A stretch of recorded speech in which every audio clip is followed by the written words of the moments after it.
Power Hour with John Lee. But it's just incredible to look at, and it's Ajanta, the Ajanta complex in India. If you're Indian and my pronunciation is really bad of Ajanta, just try and tell me how to pronounce it correctly. So what's the crack with that? Well, there was a guy called John Smith, the most generic name in the world, in 1918, and he's a kind of exploring kind of guy. And he discovers 29 caves. All right, caves. So what? They were Buddhist caves that had been abandoned at some point. And they appeared 70, I think it's 70 feet up. So they're in a cliff.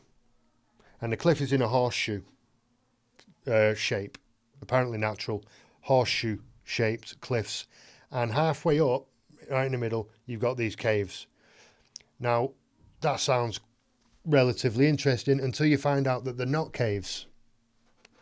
They are, I suppose, the constructions, but they're not even constructions.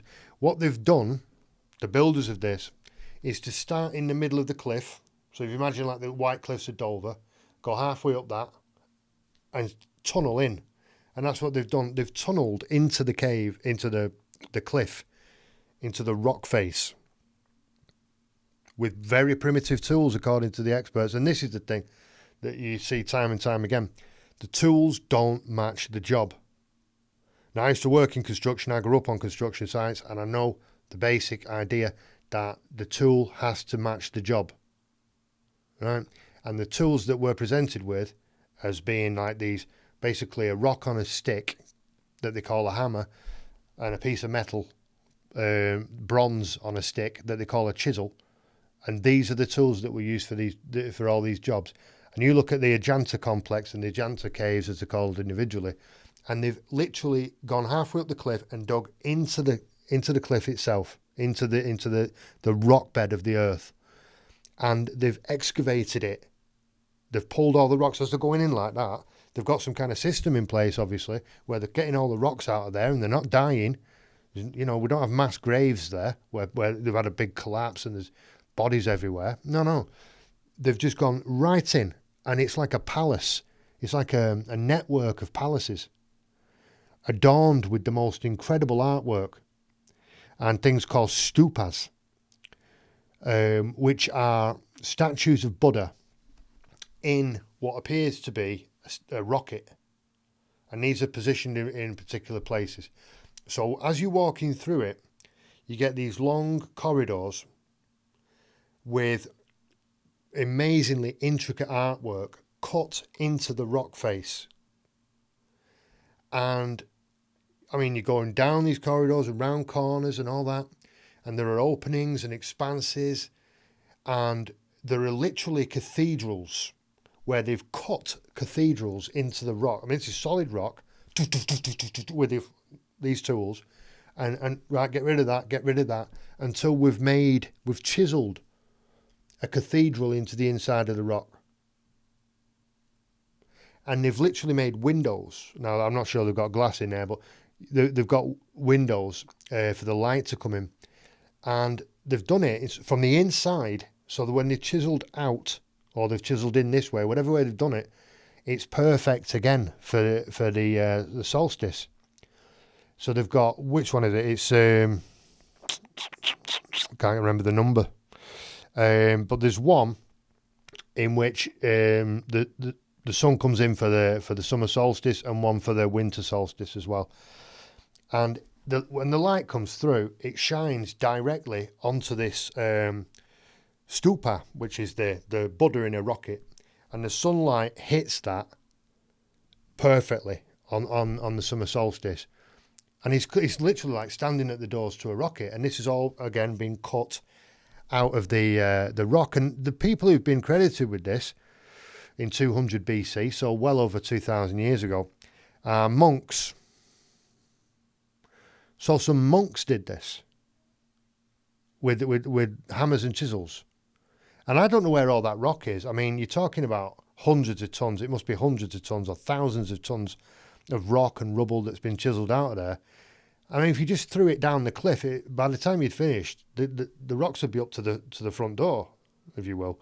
You know, it would just be a slope if you're just chucking it over the edge or out of the hole. So that doesn't appear to be there. And you can look at it from the sky and you can see the perfect horseshoe formation with all these cliffs going in. And you have to ask, I mean, could monks do that 2,000 years ago at least?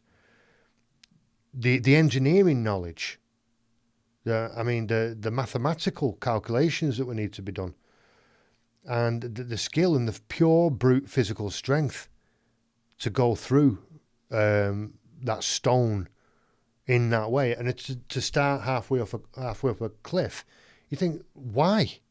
I mean, what are you guys hiding from? That's so dangerous. You have to chisel into a cliff. And why is the summer solstice so important to you? And why have you built it?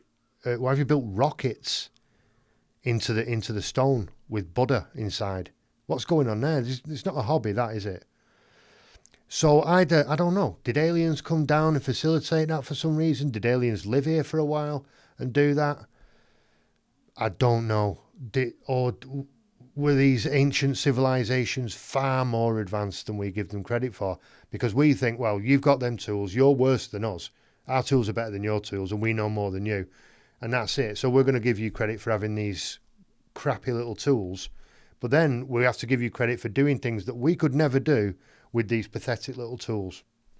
So it just makes no sense at all to me. That is a complete mystery. And it's not the only one. There's one called Lalibela in Ethiopia. Well, there are several of them, but I'm thinking of one now in Lalibela. And this is the rock surface of the ground, of the floor. And they've dug down into the ground and excavated it. I don't know how. Don't ask me how. And pulled all the stone out. And what they've done is, when they've finished chiseling away, they've built a church. It's not small. It's a church.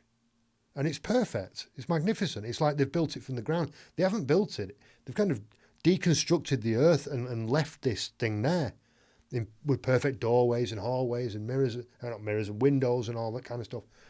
And they've dug it into the ground so that when you're walking along the ground, you can't even see it. And then you go, whoa, as you nearly fall into the hole. And you look down and you see they've excavated it to leave a church there. And this is in Ethiopia, in Africa. Obviously, it's in Africa, but not the most advanced country in the world, but they could do this 2,000 years ago. We can't do that now. And then the hows and the whys of it all come flooding in, don't they? And I suppose you have to draw your own conclusions, but I'm certainly not convinced by the explanation that I'm given, which is that primitive people did it with primitive tools for no really good or logical reason.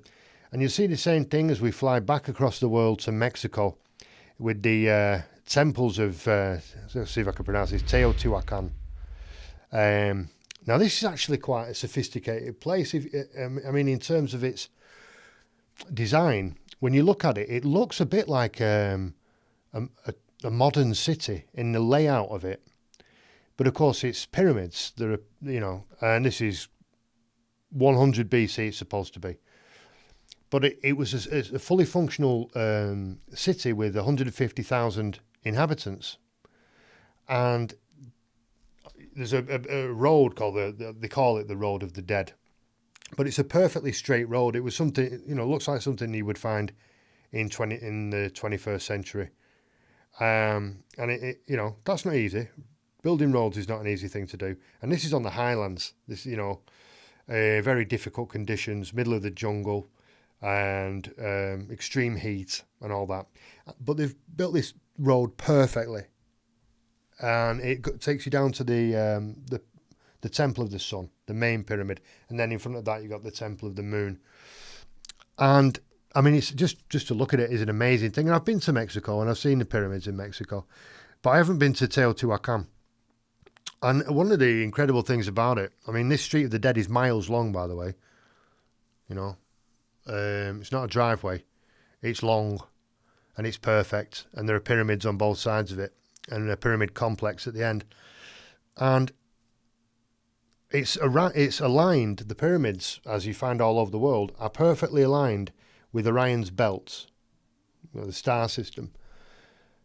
And that displays not only a tremendous knowledge of engineering and construction, but also an intimate knowledge of the galaxy, of the universe, certainly this galaxy, to pick out those stars and have them perfectly aligned.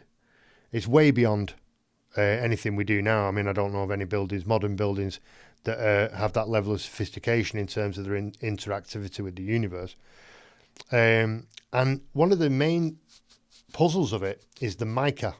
So mica is a mineral, and it's used by NASA today to protect the satellites and the PlayStation and the space station from the rays of the sun, which are obviously hot, incredibly intense.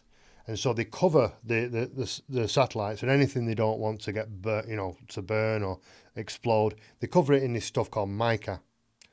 And the people who built Teotihuacan, what they've done is they've covered the underground shafts and chambers with this mica, obviously to protect it from extreme heat. And it's not for decoration because it's underground.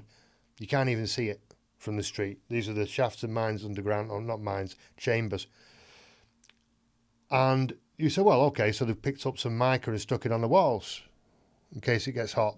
Well, you have to get very hot for it to be too hot for normal stone. You need mica. But also, to get mica, if you're in Mexico, you have to travel to Brazil. And it's 3,000 miles. So these people, while they were building the city of Teotihuacan or whatever, they travelled 3,000 miles through very unforgiving jungle down to Brazil to mine this stuff. I don't know how much of it, but you must be looking at tons. You're not painting your bedroom. This is tons that you need.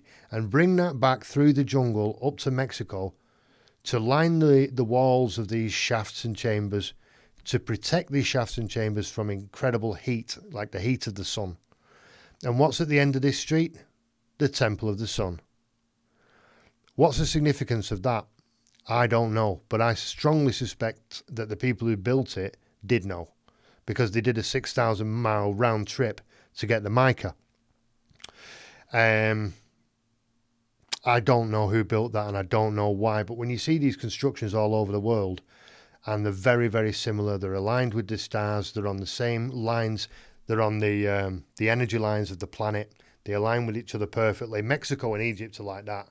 Just, a lot of people think Mexico's up here and Egypt's down there. They're not. They're like that. If you look on a map, straight line. So that's intriguing to me as well. And also the circuit board design.